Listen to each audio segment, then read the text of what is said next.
Families are going to be torn apart first. That's what's going to happen first. And then they can sue. Hey there, Internet. My name's Luxander, and we're going to take a few minutes here to talk about the letter from Governor Greg Abbott about transgender children in Texas. This has really riled people up a little bit, and I haven't read the letter myself yet, so we're here on stream currently. You in the future are seeing this as a recording, but we here in the now time are hanging out on stream, and we're gonna look at this together and look at some other information surrounding the situation to kind of try to get an idea of what's about to occur, like what is explicitly about to occur, and is this legal? How long is this gonna last? All these are questions that we would like to answer. Okay, let's switch over. So this here letter from Gregory to, I think this is to, the Honorable Jamie Masters, Commissioner of the Texas Department of Family and Protective Services. So that's why there's some debate as to whether this is strictly legal or illegal because of it being guidance on currently existing law. So at that point, it would be up to the courts to decide, like, this is going to have to affect someone. That person is going to have to sue the state, go through the process, and then the courts are going to have to decide, are we going to listen to Governor Greg Abbott's letter or not? Is that relevant in determining how these laws should affect transgender children? Dear Commissioner Masters, consistent with our correspondence in August 2021, the Office of the Attorney General has now confirmed in the enclosed opinion that a number of so-called, quote, sex change procedures constitute child abuse under existing Texas law. Because the Texas Department of Family and Protective Services is responsible for protecting children from abuse, I hereby direct your agency to conduct a prompt and thorough investigation of any reported instances of these abusive procedures in the state of Texas. As OAG opinion blah blah blah makes clear, it is already against the law to subject Texas children to a wide variety of elective procedures for gender transitioning, including reassignment surgeries that can cause sterilization, mastectomies, removals of otherwise healthy body parts, and administration of puberty-blocking drugs or supraphysiologic doses of testosterone or estrogen. See the Texas Family Code defining abuse. Texas law imposes reporting requirements upon all licensed professionals who have direct contact with children who may be subject to such abuse, including doctors, nurses, and teachers, and provides criminal penalties for failure to report such child abuse. There are similar reporting requirements and criminal penalties for members of the general public.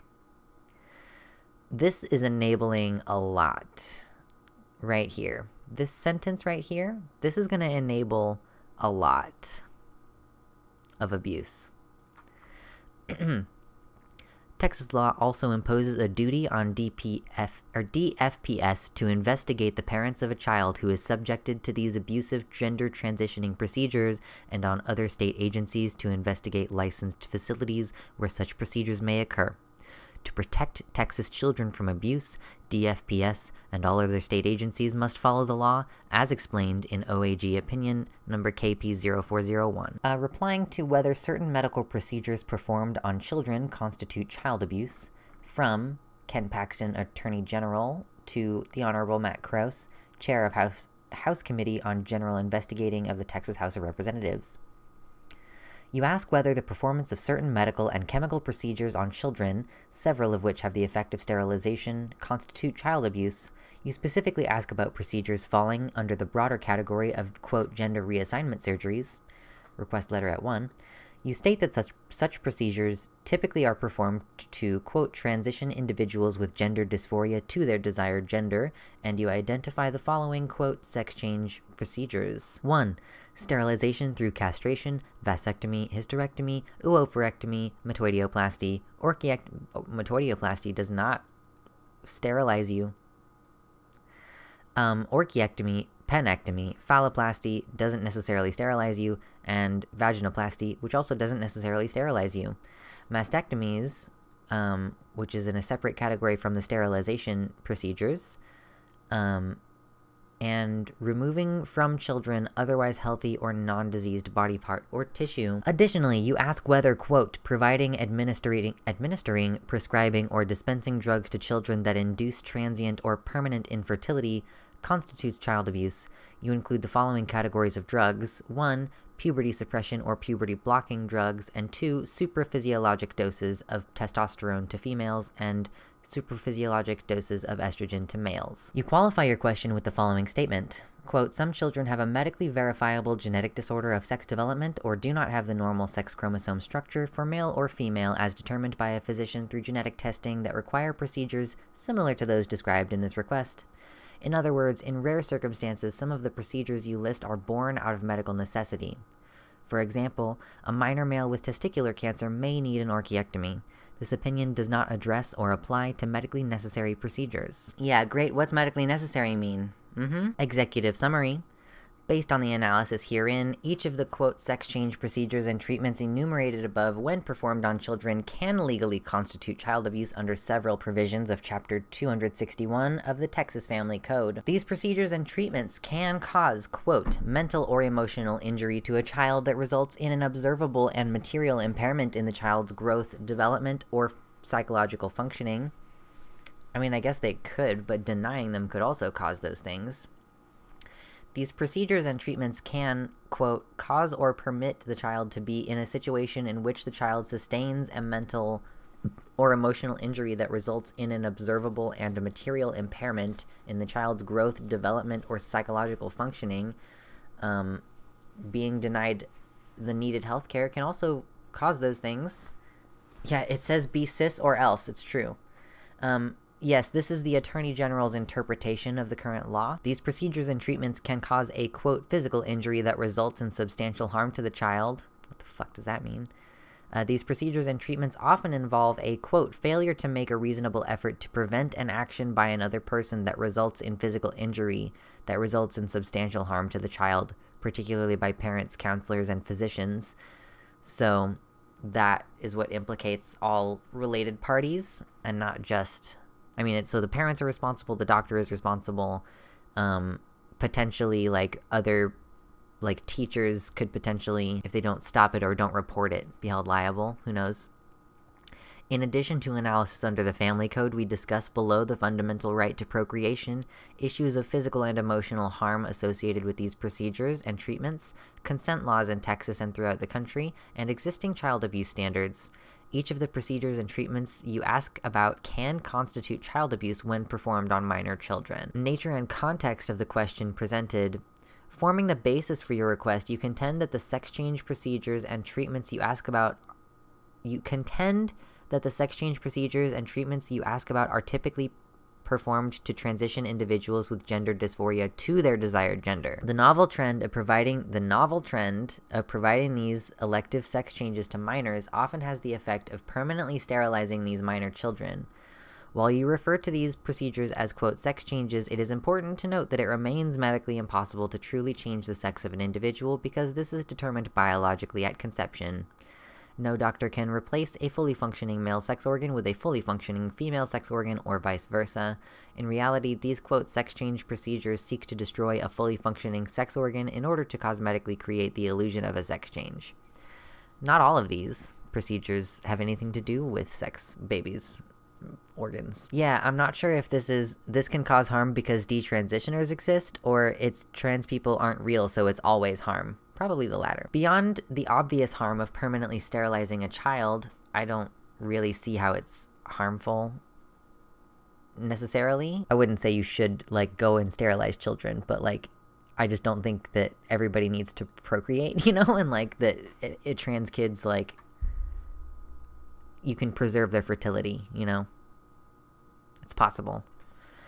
Beyond the obvious harm of permanently sterilizing a child, these procedures and treatments can cause side effects and harms beyond permanent infertility, including serious mental health effects, venous thrombosis / thromboembolism, increased risk of cardiovascular disease, weight gain, decreased libido, hypertriglyceridemia, elevated blood pressure, decreased glucose tolerance, gallbladder disease, benign pituitary prolactinoma, lowered and elevated triglycerides, increased homocysteine levels, hepatotoxicity, polycythemia, sleep apnea, insulin resistance, chronic pelvic pain, and increased cancer and stroke risk.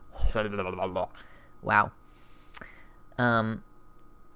Some of the times when they're talking about the side effects of hormones, they are saying like, oh, it increases your risks of like cardiovascular disease and stuff.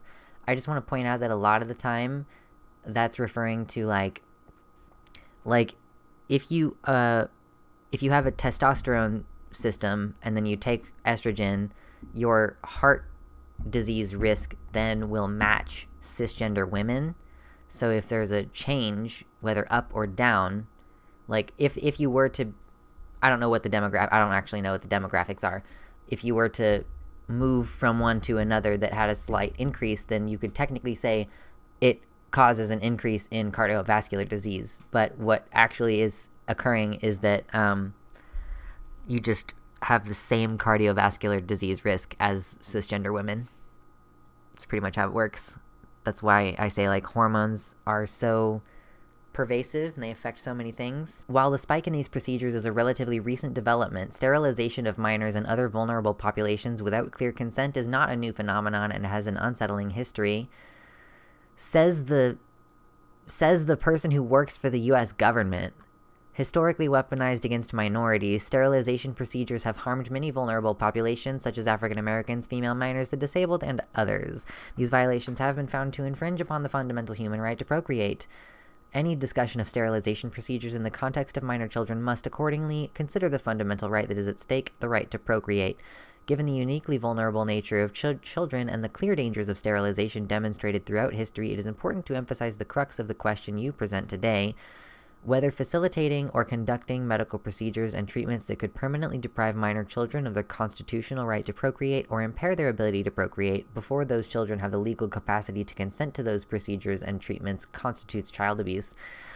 Why do people think that children are fucking stupid? Listen. There is no time in your life that you want to make a baby more than when you're a teenager. Right? There is no time in your life that you want to have a baby more than when you're a teenager. If a teenager are, like, if they are aware, like, that is the most horny age that you can be, they're aware that transitioning could cause them to be unable to procreate, like, kids are short, not stupid, true, yeah. Having kids is not everyone's priority. Like, what if gay people and trans people exist as a natural, like, population control, you know? Like, I'm not saying that's the case, because I don't really think that there could be any, like, specified reason for complex social behavior like that. Like, you couldn't point to one thing evolutionarily and say, it's because this. Because it's such an interrelated thing. Sexuality is a social thing. Anyway, I feel like I got off on a long tangent there. Not everybody wants to procreate. Jesus fucking Christ. Plenty of people have kids, and a lot of them survive now, so it's fine. The medical evidence does not demonstrate that children and adolescents benefit from engaging in these irreversible sterilization procedures. Not true. Not true. Not true. That's just not true. The prevalence of gender dysphoria in children and adolescents has never been estimated, and there is no scientific consensus that these sterilizing procedures and treatments even serve to benefit minor children in dealing with gender dysphoria. Also not true. And you can still have kids by other means. Yeah, you can literally, like, have your gametes extracted if you want to, and you can adopt, you know. You could be a foster parent. Those things are still valuable. As stated by the Centers for Medicare and Medicaid Services, quote, there is not enough high-quality evidence to determine whether gender reassignment surgery improves health outcomes for Medicare beneficiaries with gender dysphoria, and whether patients most likely to benefit from these types of surgical intervention can be identified prospectively. Also, quote, several studies show a higher rate of regret at being sterilized among younger women than among those who were sterilized at a later age. Okay, well, that's women who are being sterilized for birth control reasons. That's not the same as like trans people being inadvertently, having their fertility inadvertently affected, because let's all remember, sterility is not guaranteed. Most people who have like a uterus, like, continue to be able to use it after many, many, many years on testosterone. It's like, you know, mostly anecdotal, frankly, because as far as I know, there aren't very many like studies on it, but I know like a significant, I have been in the presence online of many people who have like been on T for a number of years and quit and got pregnant. So it's not like at all outside the realm of possibility. There is no evidence that long-term mental health outcomes are improved or that rates of suicide are reduced by hormonal or surgical intervention. What the fuck are you talking about? Childhood onset gender dysphoria has been shown to have a high rate of natural resolution, with 61 to 98% of children re-identifying with their biological sex during puberty. Okay. Blockers give you time to think about it. You know? And that's why you have stringent, like,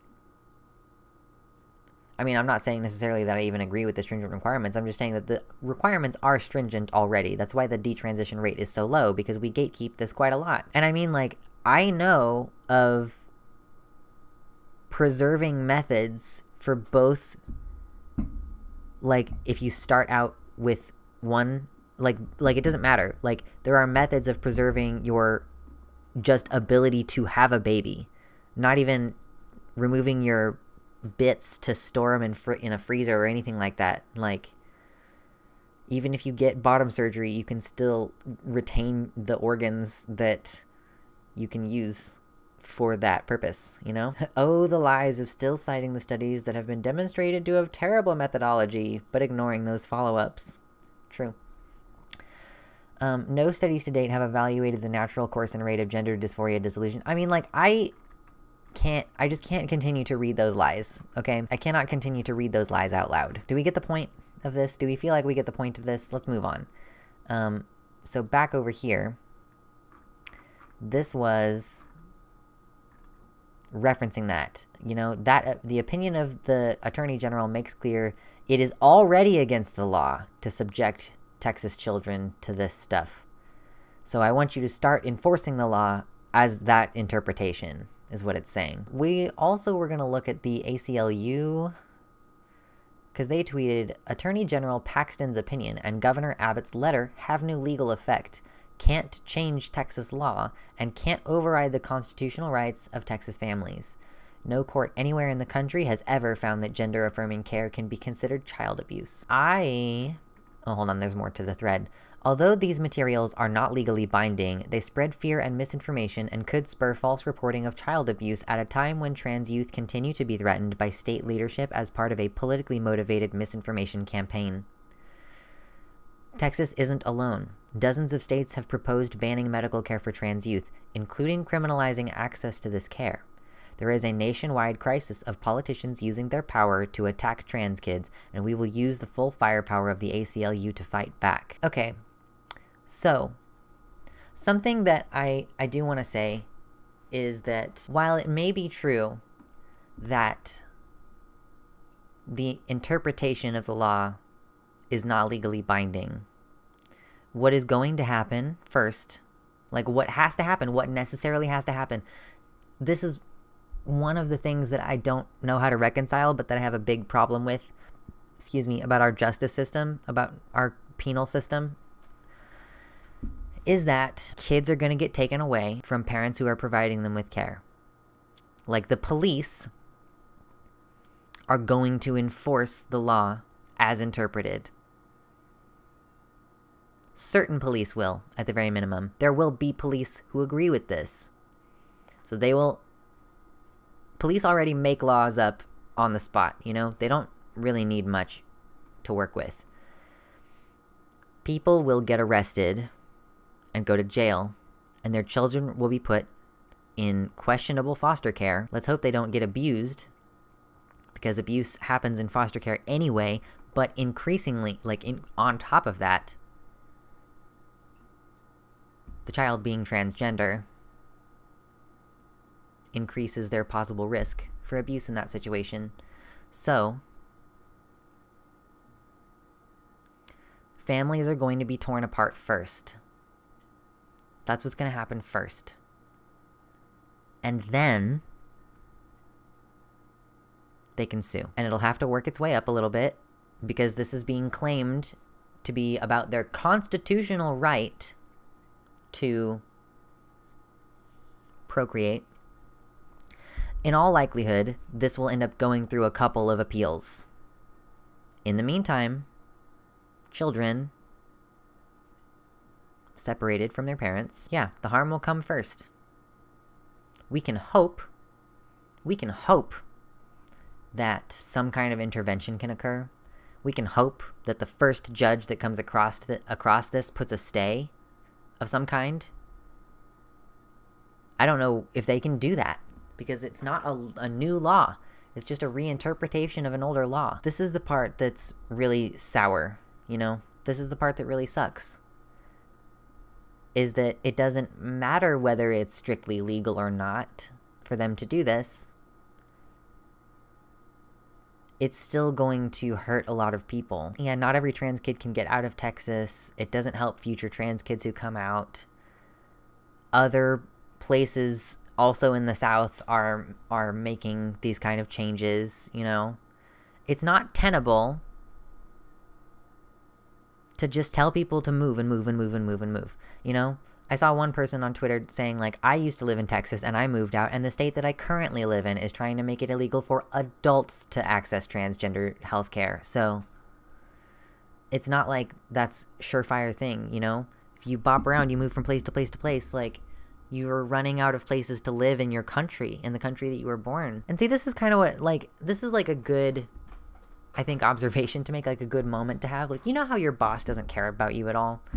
You know how if you died, they would just, like, hire someone else and it wouldn't really matter to them? Countries, states don't care about you. You are a number in the GDP.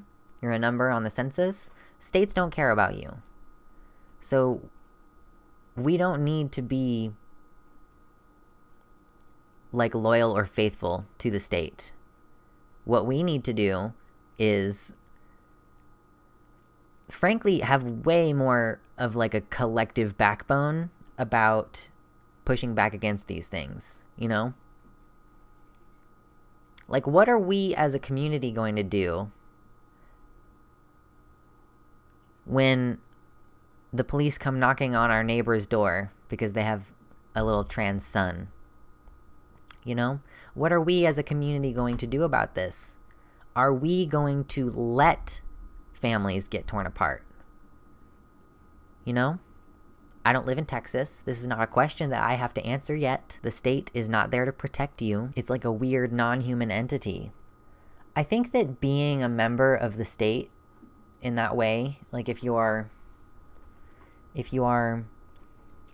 a politician, you know, especially if you've been there for a long enough time, I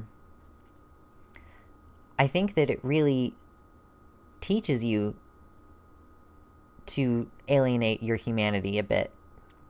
And it teaches you to alienate the humanity of your subjects.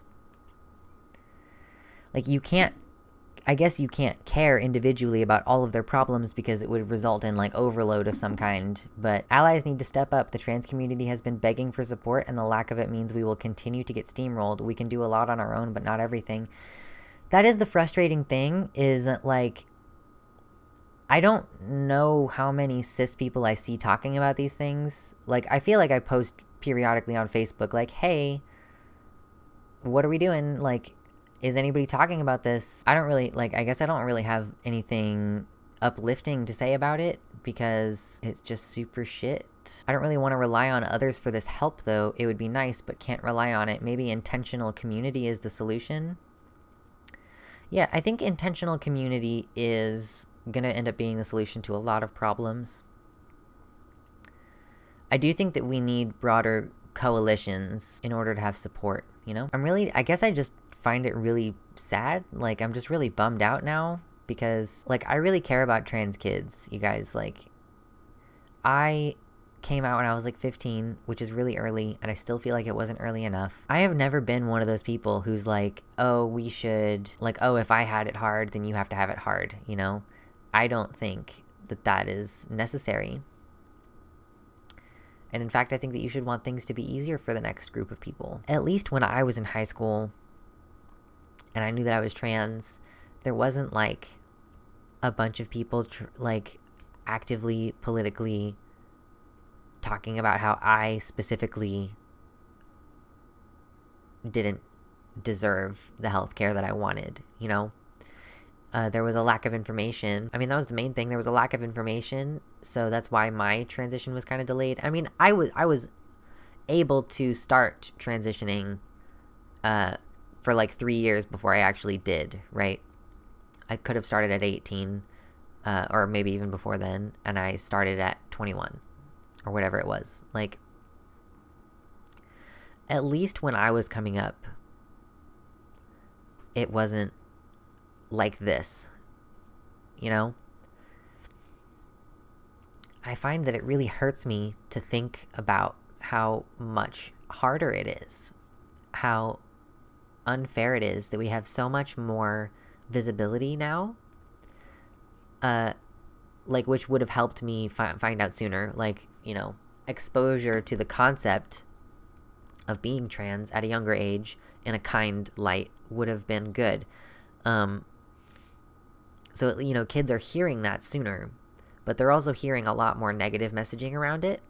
Like, at least I didn't have that. And it really sucks that things are getting worse for them. Like, I don't think they deserve that. I think they deserve to have a lot more positivity in their lives. Like, people talk about letting kids be kids, you know? How many of us feel like we were robbed of an authentic childhood? Like that we were delayed in getting to enjoy who we were as kids, you know? Gay people talk about this too. Like, it's not just a trans thing. You know, being deprived of the opportunity to, like, flirt with people. It's really unfair. And I wish that there was more that I could do. We should be collectively striving toward a world where this kind of pain doesn't happen. Unfortunately, it's a very niche thing. All we can really do is, like, continue to educate and, like, fight back where we can. I think it's important to get to know your neighbors and try to build more local coalitions with people, because who knows when the next super transphobic law is going to come to your town. You can try to vote and contact your people, but I think more and more we need to be, like, disruptive. We got to show up places with signs and loud noises. Share resources, reach out to parents of trans kids. The fight goes on. Yes. If you know anyone who lives in Texas who might be affected by this, be sure to reach out to them. Please head over to patreon.com/Luxander. You can get such rewards as having your name called out at the end of the video, like this. Thank you so much to Jovian F. Gaudreau, butchered, Bean, Amanda B., Heather Clarkson, R. Halverson, Sarah A., Wellington Marcus, Athiette, Michelle Winter, Aldo Espinoza Zuniga, Frozen Summers, Suzanne Maynard, Mr. Atheist, and Elizabeth Bartell.